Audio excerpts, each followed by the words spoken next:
Hey everyone, and welcome back. So this week I've had the pleasure of testing out this little thing.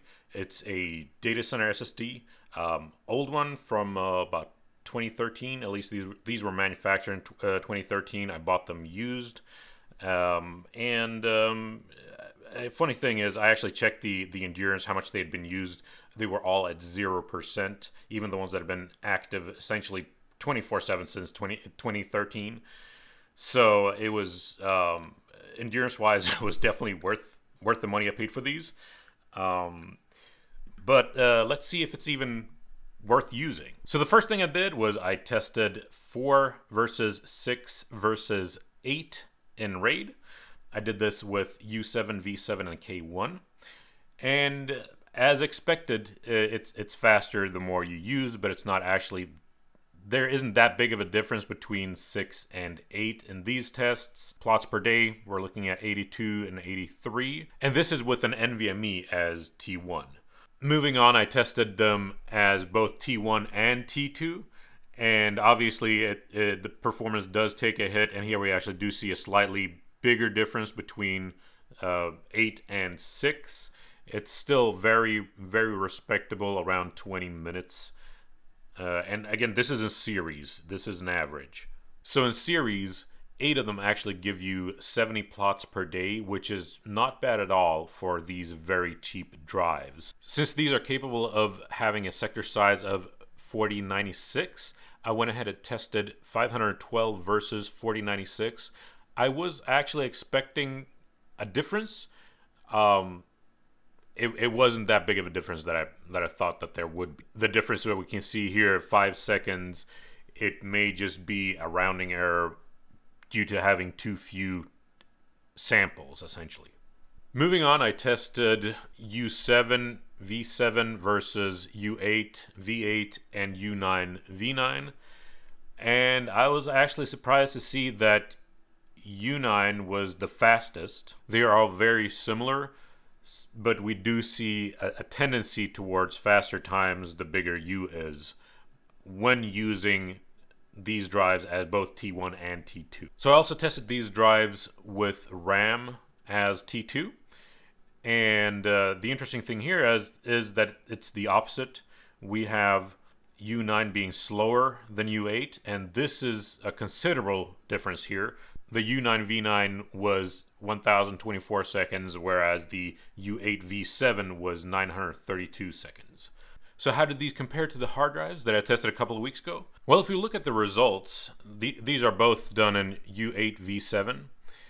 We have 932 seconds for the SSDs and 1058 seconds for the hard drives. So these are clearly the winner when it comes to using RAM as a T2 directory. And this equates to 81 plots per day for the hard drives and 92 plots per day for the SSDs. And the next comparison is with T1 and T2 being either the SSDs or the hard drives. And this is where the SSDs really shine. We're looking at 1203 seconds versus 2076. That means with the hard drives we got 41 plots per day. With the SSDs we got 71 plots per day. Mind you, this is without any kind of RAM disk nor NVMe. So why am I testing these SSDs? I thought the point was to try to get something cheap that will last for a very long time. Well, if you are indeed concerned about the endurance of your SSDs, your NVMEs, and so on and so forth, these are made to take a beating when it comes to terabytes written. Each one of these 100 gig SSDs is made to withstand 9,000 terabytes written. So if we compare that to the WD Black SN850 that I'm trying right now and the Samsung 980 Pro that I was trying earlier, those are both around $400 a piece. With only 1,200 terabytes written, you can only create 750 plots per drive until you hit the endurance that they are supposedly rated for. When it comes to these drives, however, they're rated for 9,000, which means you can create 5,625 plots before hitting that mark. And again, even though mine were actually used, they still say 0% because they've been barely used. Obviously, buying used, you could be out of luck and get something that's been used 99%. It's, however, very unlikely. Even at 50%, these things are phenomenal, especially considering the fact that I'm rating 8 of them. That means instead of 5,625 plots, I could actually plot 45,000 plots before hitting 100% on all of the drives. So what does that mean for endurance?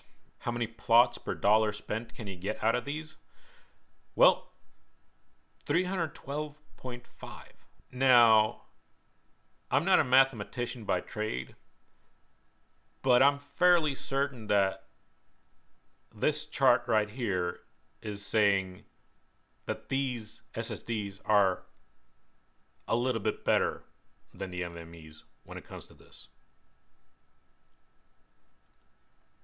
So yeah, if you're concerned about the endurance of the drives, try these out. So what are my thoughts about this little thing? Well, I mean, it's not as good as RAM. It's not as fast as NVMe. It is cheaper. If you have an older system that cannot handle Gen 4 or cannot handle RAM drives that are capable of running at 3,600 megahertz, then this may actually be just as fast as the alternative. So that's something to consider. It's really up to you and your system.